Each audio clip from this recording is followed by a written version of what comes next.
Former President Rodrigo Duterte snubbed the House Quad Committee hearing on the war on drugs today, contrary to his promise to show up. Instead, he wrote a letter questioning the integrity of the panel. He said the inquiry was a mere political ploy meant to indict him for crimes he did not commit. This angered the lawmakers, of course. But they did carry on with the hearing, and one big thing that came out of it was former Customs Officer Jimmy Guban saying that many of his colleagues had been killed by a so-called Davao Mafia. Marian Enriquez with the report.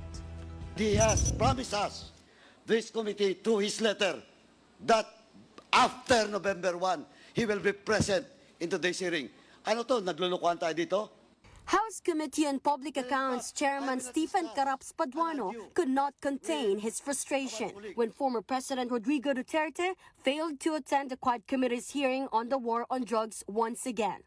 But now, in his letter to the committee, Duterte said he doubts the integrity and independence of the Quad Comm. He believes, too, that the hearing is a political ploy to charge him for crimes he did not commit. Duterte insisted he has already said everything he needs to during the Senate's counterpart hearing. Kung hindi tayo naglulukuhan dito, natatakot siya na pumunta dito? Recalled that at the Senate Blue Ribbon Committee hearing, Duterte admitted the existence of a Davao death squad and said that he ordered police to encourage suspects to fight back to justify their killing, or in short, nanlaban. Senator Ronald Bato de la Rosa defended this by saying, joke, joke, joke, but the Quadcom wasn't amused by this. Biro lamang daw. But I ask you, my friends and my colleagues, I ask you, who makes jokes under oath? Who laughs while mothers bury their sons? Who finds humor in this horror? This is no laughing matter. We may be accused of providing entertainment and likened to a gag show, but who is laughing? On the contrary, the one who said that must be so full of himself that he didn't notice that the joke was on him.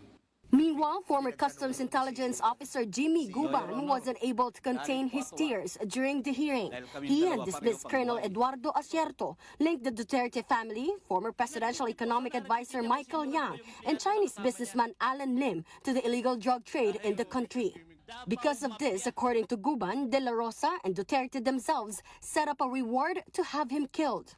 Guban and Acierto were lucky to have escaped, but he says many of their comrades have already fallen to the so-called Davao Mafia. Si Colonel Pardo po namatay, si Captain Perote, si Agent Hernan Abarrio, kasama ko sa Customs, patay. Dalawa rin ang namatay sa akin. Sa kanya, ilan ang namatay?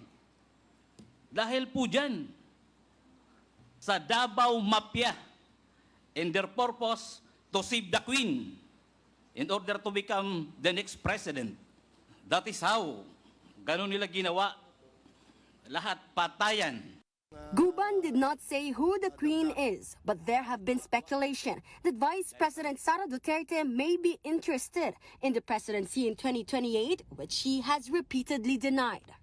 Senator Go also vehemently denied the allegations. In a statement, he said, parang sirang plaka na si Colonel Eduardo Acierto. These are all recycled, rehashed, perjured, and baseless allegations.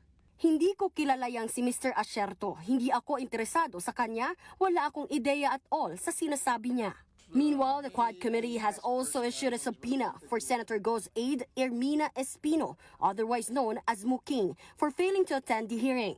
Espino attended the hearing in Senate on October 28, though, wherein she denied that she was the one handing out reward money to cops involved in extrajudicial killings. It was also retired Police Colonel Royina Garma who implicated her in all this.